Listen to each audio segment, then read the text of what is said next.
Hi, everybody. My name is Tripp Harvey Burrell. and we are the camera team at Windy Films. Harvey leads and I second. So I've got some questions for Harvey today about the difference between our two main cameras, the C500 and the Red. Yeah. What do you got? Well, we've had the C500 for a few years now, and it's really been our go-to. We bought the package originally when and for how much? We bought it used in, I want to say 2013 or 14 now. It's been a while. This camera's been around. But we bought it used already at a huge discount. I think when the camera came out, it was north of $30,000. Yeah. And we bought it used with the Odyssey for like 12 or 13 grand tops with all the media and everything. So that's 4K.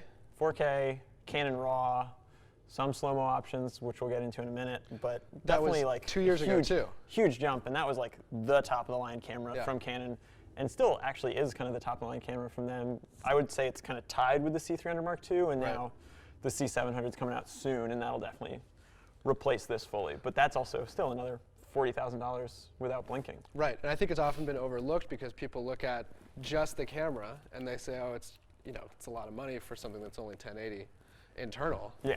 But we've added the Odyssey 7Q, which we love.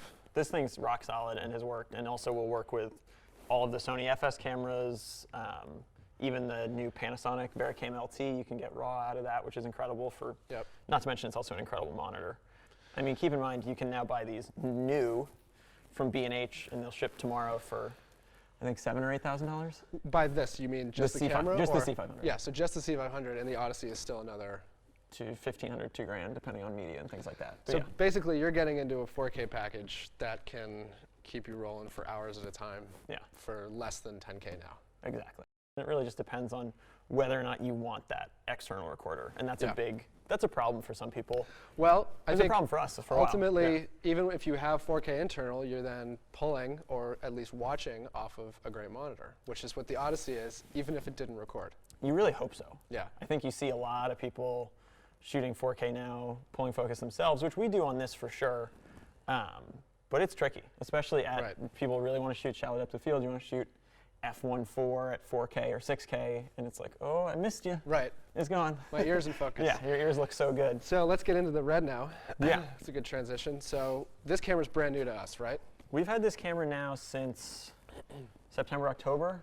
We had a Red Epic loaner from Red, thankfully, before this showed up because it was delayed a little bit. But this is the Red Weapon Magnesium 6K. So I would say the biggest picture difference between these two cameras for us, if we're going to shoot 4K, right, because we know that this can stretch to 5 and 6. Yeah. But if we're just going to shoot 4K, say it's a documentary setting, if we have two people, that's a DP and an AC, we prefer the C500, right? I think so. In terms of, it really, I think specifically for documentary and documentary A-roll, you've got slightly better audio preamps and definitely better audio control on the C500. It just has built-in XLRs with actual physical gain switches and phantom power. This doesn't have phantom power, which I think is like a huge omission from this camera. Doesn't even have XLRs. Yeah, no. We have an A-box from Wooden Camera that works well in getting XLRs into a mic 1/8 inch in.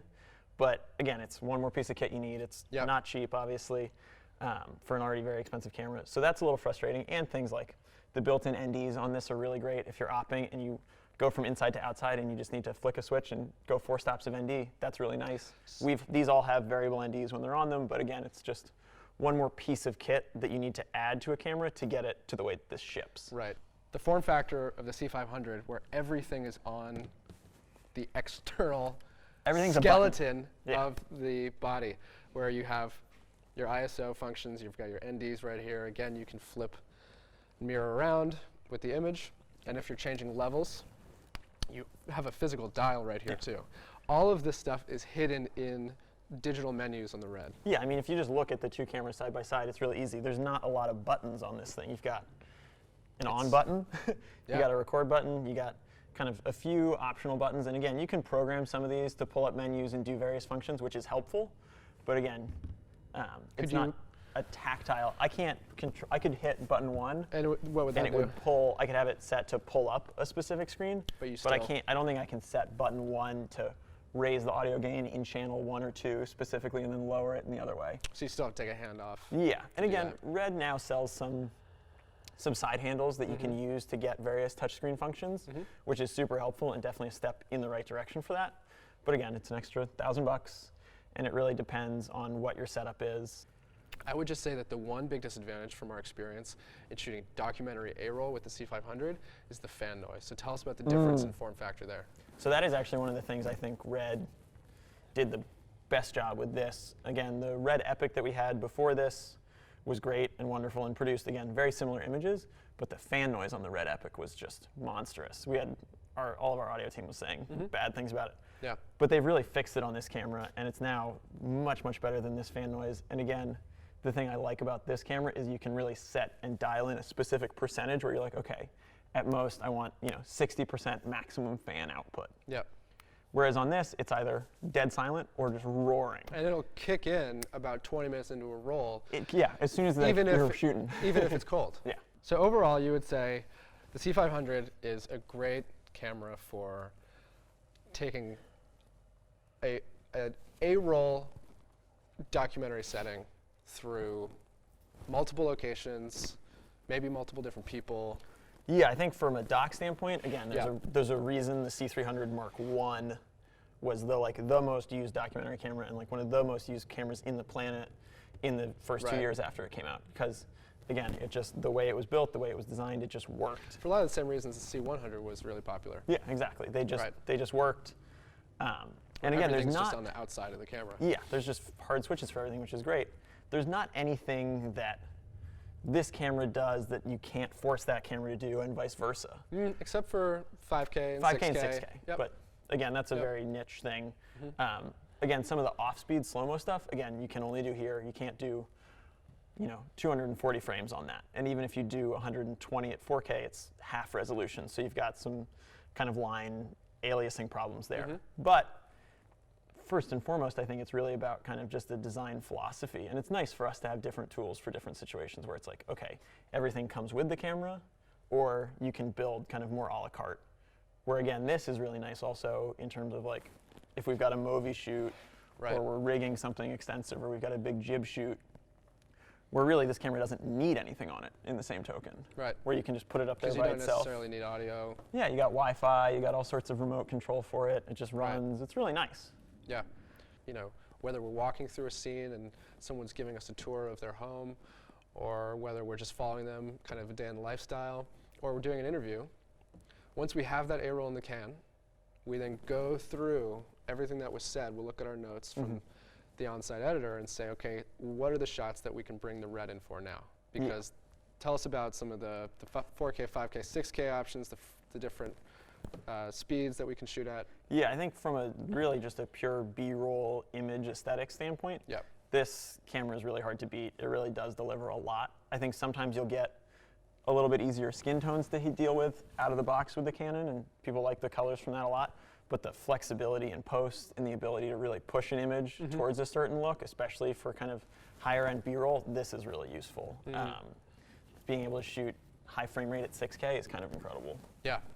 We did a test video not that long ago with the Zeiss Otis where we're shooting super wide, shallow depth of field, slow-mo at 6K.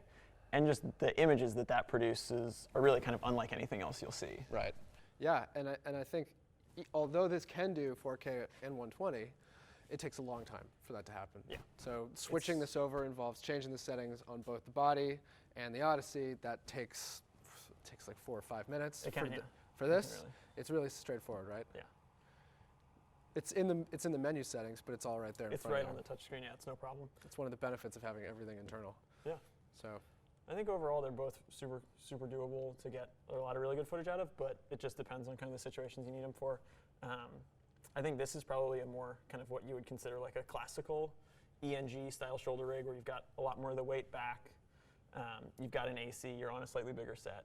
And then this might be like you're really like out in the jungle far away from anything at all, and it's just you alone and you got to get it. Thanks for watching, everybody. Overall, they're both great cameras. We would recommend, if you're doing documentary style, start with C500 for your A-roll and then go for the beauty shots and inserts with the Red. Please check out our work at windyfilms.com. Shoot us an email if you have any questions. And Harvey is going to be answering all the comments no matter how mean. in YouTube. So fire away. Thanks very much. think I'd rather chew glass.